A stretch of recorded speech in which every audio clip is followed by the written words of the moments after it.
Hari Sharanam. Today I wish to discuss something very, very thoughtful, more thoughtful than ever. All of us are so busy in our daily lives that usually we don't find time to think. Not that we don't think at all about our lives. We have savings, we try to have savings in our bank account so that when the rainy days come, we are able to sustain. We plan and insure our cars. We go for life insurance for ourselves and our children.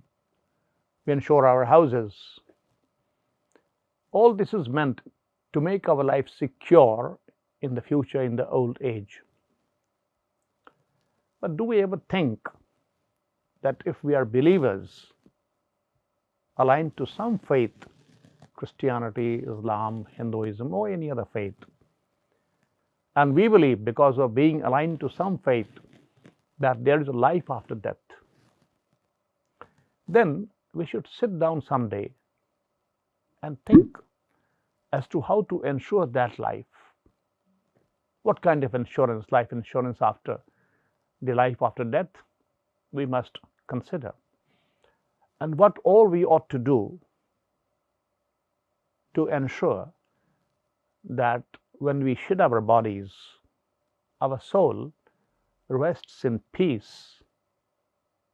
It doesn't live, doesn't pass into a wretched mode of existence. As regards Hindus, there are various kinds of directions that the soul can take after the death of the body.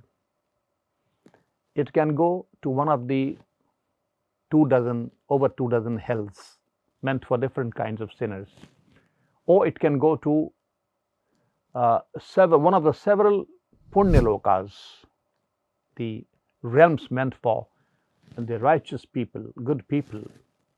Heaven is only one of them. There are realms higher than heaven.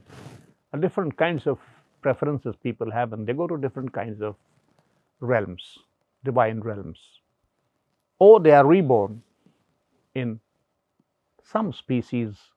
If they are reborn as a human being, nothing like that. And if they are reborn as a human being with a lot of good fortune, then nothing like that. But there is a gap between the death of the body and attaining one of these states. And that state may be very long also. That stretch may be long. When the soul comes out of the body, it is a very tiny size. Soul doesn't have any shape or size because it is a part of God who is formless. But when you dip something into oil and take it out, some portion of oil remains around it. Similarly, when the soul comes out of the body, the subtle elements of the gross body, tanmatras, and ego, intelligence, and mind go and come out, surrounding the soul, forming its subtle body. More often than not, after the death of the body, almost everybody has to remain a pret, a kind of a ghost, for some time, maybe for a few days, and then it passes into another body or goes to some other place. In some cases, or in most cases, the soul remains as a pret with the subtle body, small body, according to Shvetashvatara Upanishad. The size of the soul with its subtle body, which carries all the impressions of the previous life and all the lusts and longings, is, if you cut the tip of the hair into 100 parts, and that 100th part is again divided into 100 parts, that 100th part is the size of the soul with its subtle body. And the problem with this existence, this mode of existence, is that it has consciousness, it has all the longings, but it cannot satisfy its longings, be it food, be it sex, whatever, because it doesn't have a gross body to do that.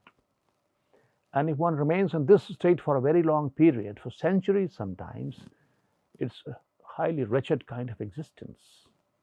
So Hindus perform a few rites after the death of a man or a woman, so that at least he or she does not remain in this state, and instead passes on into a different body for enjoying or whatever suffering the pleasures of life.